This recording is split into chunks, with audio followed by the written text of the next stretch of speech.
What in the world is happening in the NFL? Are you ready for another seismic shift that could send shockwaves right through the heart of your favorite team, the Atlanta Falcons?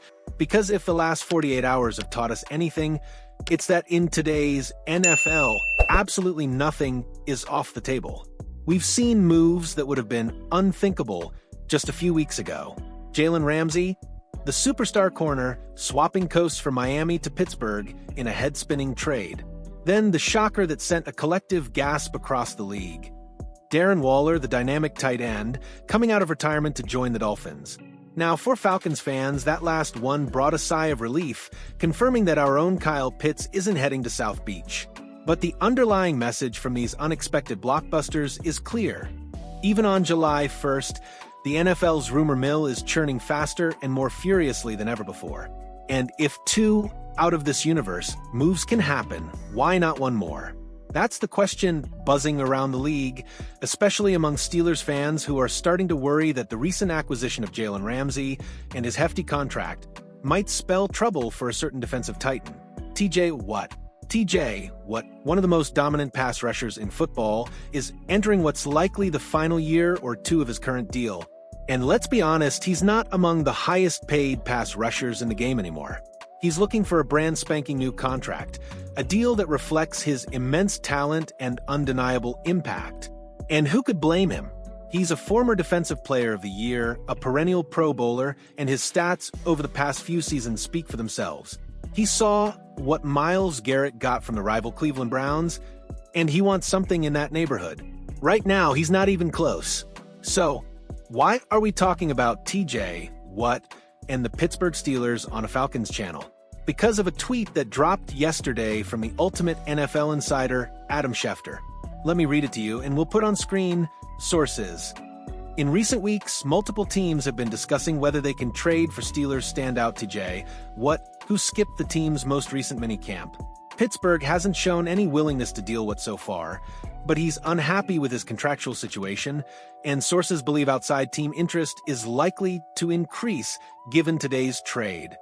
Now, before we drag the Falcons directly into this, let's dissect what this tweet really means in plain English. To do that, we need a quick lesson in how agents and reporters operate in the NFL. It's a symbiotic relationship, a delicate dance of information. Agents feed information to reporters to put out on behalf of their clients, the players. In exchange for a tweet like this from Schefter, that same agent will down the road provide Schefter with exclusive scoops. My player is requesting a trade, or my player is signing with this team. It's a quid pro quo, a give and take. Think of the reporter as being in the middle. To their right, you have the team, the general manager. The GM and the agent also swap information. The GM wants insights from the agent about their players, and the reporter acts as a conduit, passing information from the agent to the GM, often in exchange for information from the GM. So, when Schefter says sources, ask yourself for a second, would this source be the Pittsburgh Steelers? Highly unlikely, right? Why would the Steelers want to put out a feeler that TJ Watt, their defensive cornerstone, might be available for trade? It makes no sense. No, this information, this carefully crafted message, is coming directly from Watt's agent. They are using Adam Schefter's massive platform to broadcast a message to put immense pressure on the Pittsburgh Steelers. With that crucial knowledge, let's reread Schefter's tweet. In recent weeks, multiple teams have been discussing whether they can trade for Steelers standout TJ Watt, who skipped the team's most recent minicamp. Pittsburgh hasn't shown any willingness to deal with so far, but he's unhappy with his contractual situation, and sources believe outside team interest is likely to increase given today's trade. My interpretation? TJ Watt's agent is using Schefter to inform the Steelers that they are absolutely furious about the Jaylen Ramsey trade. Not because of Ramsey himself, he's a great player, but because of the contract the Steelers just took on. That contract makes it significantly harder for Pittsburgh to give Watt the massive extension he deserves, because a significant chunk of their cap space is now tied up with Ramsey. As a direct retaliation, as a power play, Watt's agent wants other teams to know that there has been, and will continue to be, trade interest for TJ Watt. Whether that interest is entirely true or partially fabricated for leverage, it doesn't matter. Because if you're Terry Fontenot, the general manager of the Atlanta Falcons, and you're sitting at your breakfast table scrolling through your phone, and you see that tweet that there's been team interest in TJ Watt, and it's about to increase, what's your first thought? I didn't even know he was really available. But here's Schefter telling you there's been interest and it's going to spike. You might just pick up the phone. Now, I'm sure Fontenot doesn't need a Schefter tweet to reach that conclusion, but it certainly helps push things along for some GMs out there. It makes them think, might be something brewing here. I'm going to give Omar Khan, the Steelers GM, a call and ask him, since you just acquired Jaylen Ramsey, it doesn't seem like you have the money for a TJ Watt extension. Can we discuss a trade? This Schefter tweet just helps push people along a little, and that's exactly what Watt's camp is searching for, because he's not getting the contract he wants from the Steelers. Now, let's bring the Atlanta Falcons into this mix. Could the Falcons be one of those teams that picks up the phone and says, listen, we can do simple math here. You're running out of dollars and cap space for your own players after acquiring Ramsey. We'd like to pursue a Watt trade with you. Honestly, I don't think it's likely. Not after drafting James Pierce and Jalen Walker, two promising edge rushers in the first round. And without a first-round pick in next year's draft, the Falcons aren't exactly in a position to make a compelling offer for Watt services, or even an offer the Steelers would be interested in. Atlanta is in a weird spot right now. Is TJ Watt incredible? Absolutely.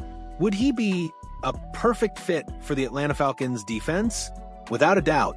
But do the Falcons really want to bring in someone who's going to take all the snaps and potentially put a hard ceiling on the development of two guys they just invested high draft capital in? Unlikely. I believe Fontenot and Morris just made two big gambles with those first-round picks on James Pierce from Tennessee and Jalen Walker from UGA. They'd like to see those investments pan out a bit before just stuffing their development, because superstar TJ Watt is here. Now, you could stop the conversation right there and say, stop overthinking this. He's a defensive player of the year. To hell with unproven former first-round draft picks. Take the known commodity, and you'd have a strong point. What would be great, immediately impactful? But the Falcons could also argue, hey, what was a late first-round draft pick, not too far off from where we got James Pierce? Jalen Walker was a mid-first-round pick. Both are on cheap rookie contracts.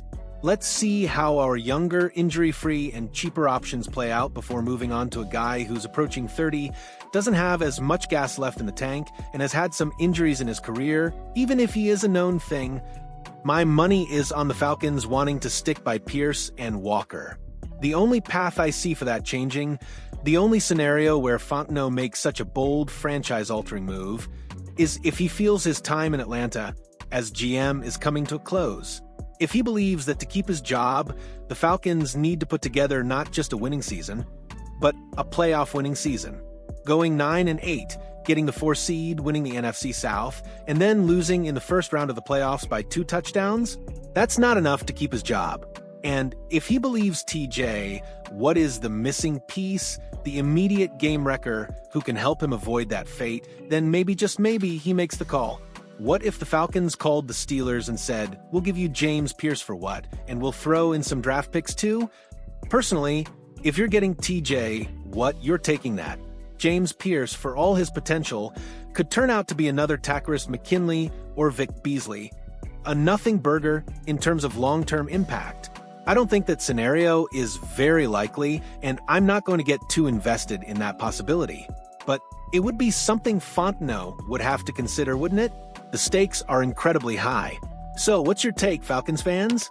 Do you gamble on the future with Pierce and Walker, or do you swing for the fences for a proven superstar like TJ Watt? Let us know in the comments below.